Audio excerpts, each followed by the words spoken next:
Good afternoon and welcome back to my channel and to my Facebook page where you'll never know what you'll see me into. Going to do something a little bit different today than woodworking, and yes, I've got woodworking to do.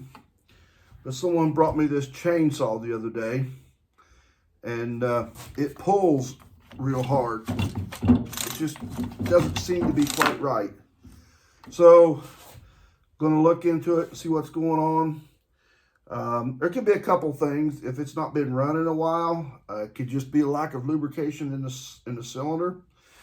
We shall see. Or it could be burnt out. So just bear with me. We're going to take a look here, take an inspection, and you're going to see this in real time to see if I can come to a determination of what is really going on. Plug don't look too bad. Actually, it don't pull too bad.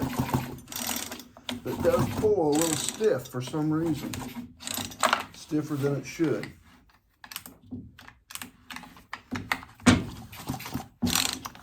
Not sure why. But yet it doesn't feel like it's scored up either. So, I think I can put just a little bit of this synthetic oil I got down inside. It's clock oil, but it'll do the same thing. Just go put a squirt of that down in there. See if that helps anything.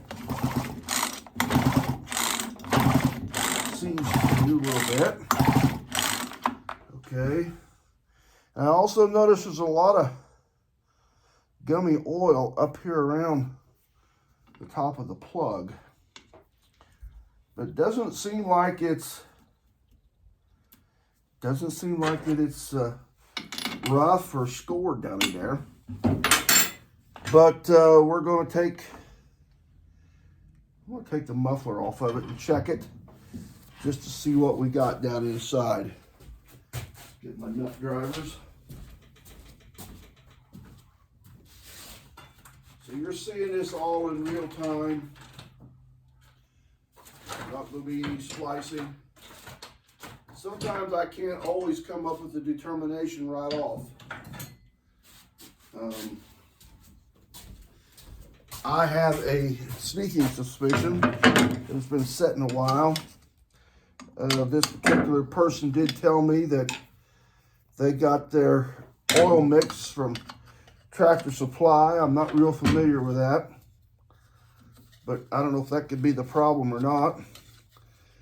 I've worked with steel dealers for 20-some years, so I got a lot of experience with steel. I do know that the steel product is good product, and there's never ever been an issue with any of the steel product. So, okay, why won't this muffler come off? It should come right off of there. That's interesting. It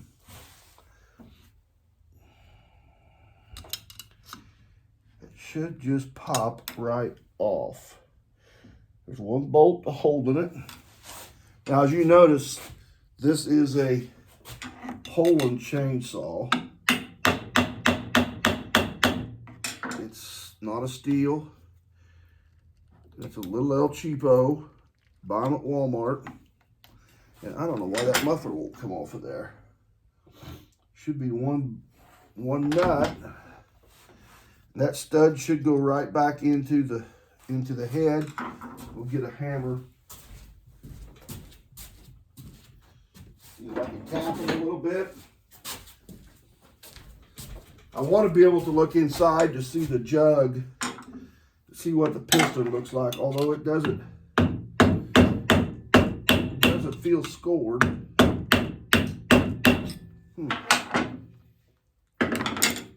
Doesn't seem to want to break free. Let's try something else here. That might just be the arrestor. These saws all have a spark arrestor on them. And what that amounts to, it's a screen. There it goes. Yep, that's what it was. It's a screen that goes in the exhaust system that keeps it from spitting out sparks once they're running. Because being these are two-stroke, they run extremely fast. And there we go. That's what I was looking for. They run extremely fast. Now I need to get a light so I can see what tools it's going to take to get down in there.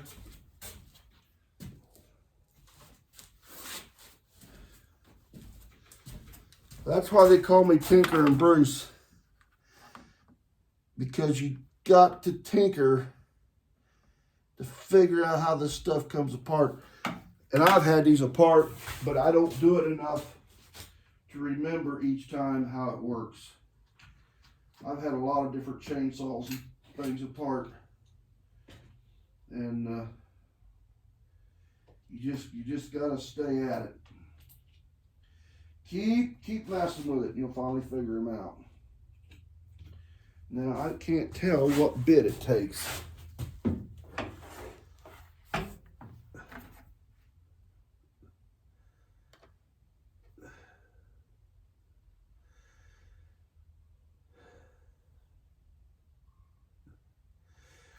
Okay, looks like it's a Torx bit. We're going to try this one. Size is going to be questionable.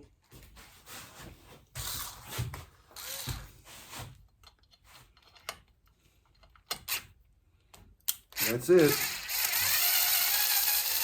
I learned a long time ago, taking this stuff apart, you're better off if you can get you a little cheap power screwdriver or power drill to do this with. Saves a lot of twisting, a lot of cranking, a lot of wrist work. Just hard on your arms and your hands. Okay, so we got that apart. Now, I don't know if you can see down in there or not. I doubt if you can. Piston looks good. The piston looks good.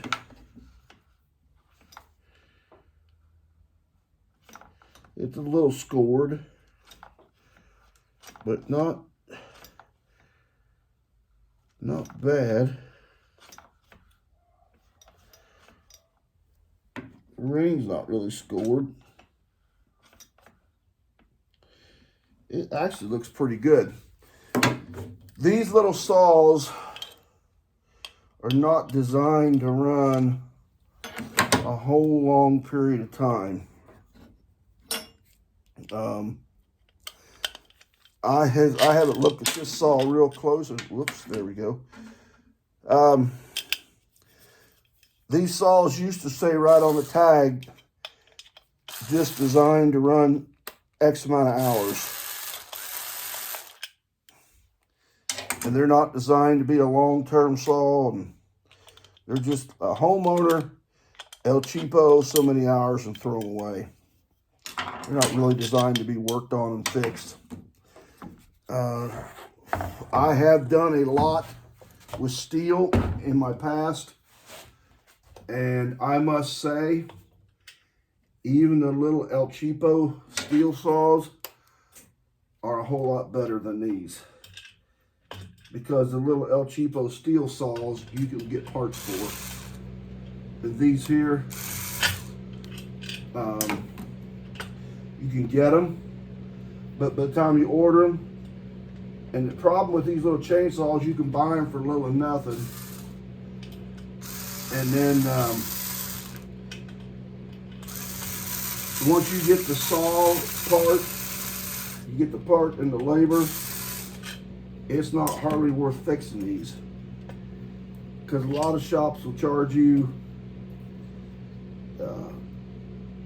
$70 an hour to work on it. And just like this one right here, it's being cantankerous with a gasket. And it is being very cantankerous, which is pretty much par for the course. But that's the way these little saws are. Tight quarters, close, you know, just everything's got to line up just so. As Dad used to say, you got to hold your mouth just right to make these work. And I'm gonna get just a little bit of oil and put on that, just so it'll stick. I'm over here behind you, I know. So it'll stick to the. When I was putting the muffler on it, it was wanting to fall off. So by putting a little bit of oil on it, hopefully it will make it stick to where I can line up everything and put it back together. But it's a tight place to work, not a lot of room. And yes, just a little on the cantankerous side. We can't see a whole lot what we're doing here.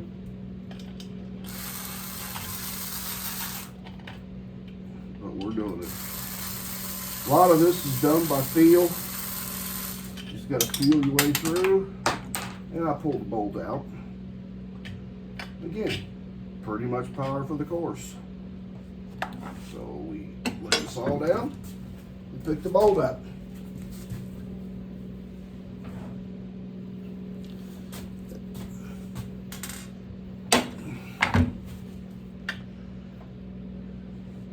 I will tell you this, anybody who works on a chainsaw will earn their money. No two ways about it. Because they're not always an easy fix. And the proximity of everything is so close and tight that it just makes them difficult.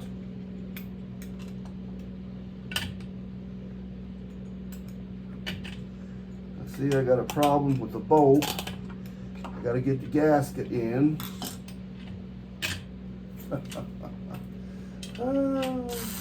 Trying to get this all to line up. It's just tedious work, that's all. We'll get it. I think I got it. It's just a lot of hunt and peck, messing with it. There we go.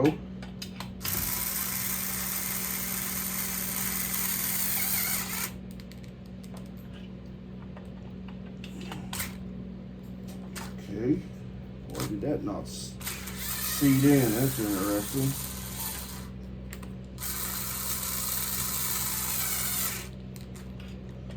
It's still loose. It should not be loose. Okay, so what's going on? That should be tight, and don't know why it's not. All right. The same screws we took out. This is what you deal with when you work on this stuff. And it's a cheap grade stuff. It's been mass produced in a hurry, and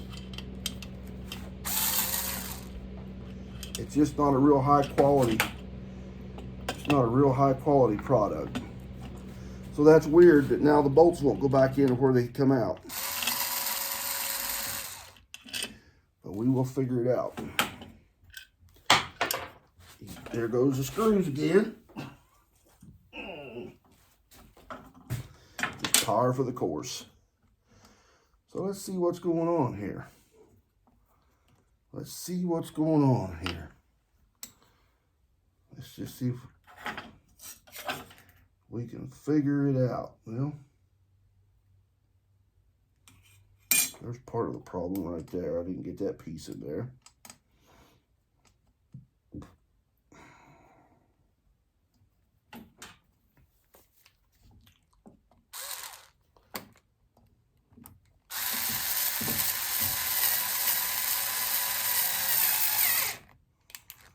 Okay. This is about the thickness that I needed. There is a heat shield that goes on here.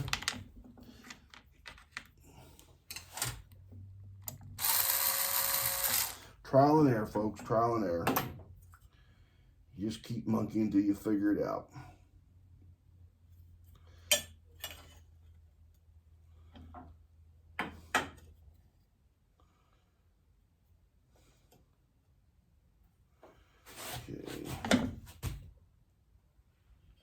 Goes there. Now the real trick is going to be to get this line back up and get it in there.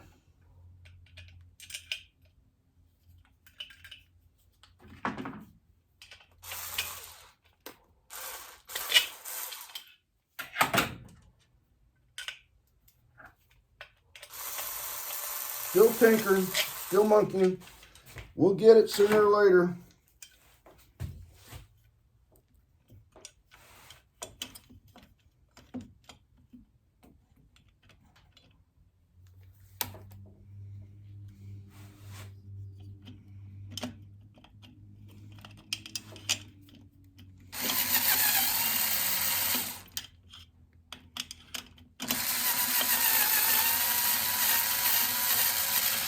There we go.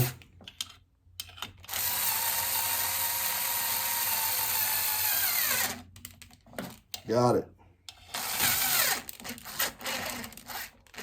Okay, let's lock this thing so that I can spin it like a regular screwdriver, get some leverage on it. Okay, so we got that back together.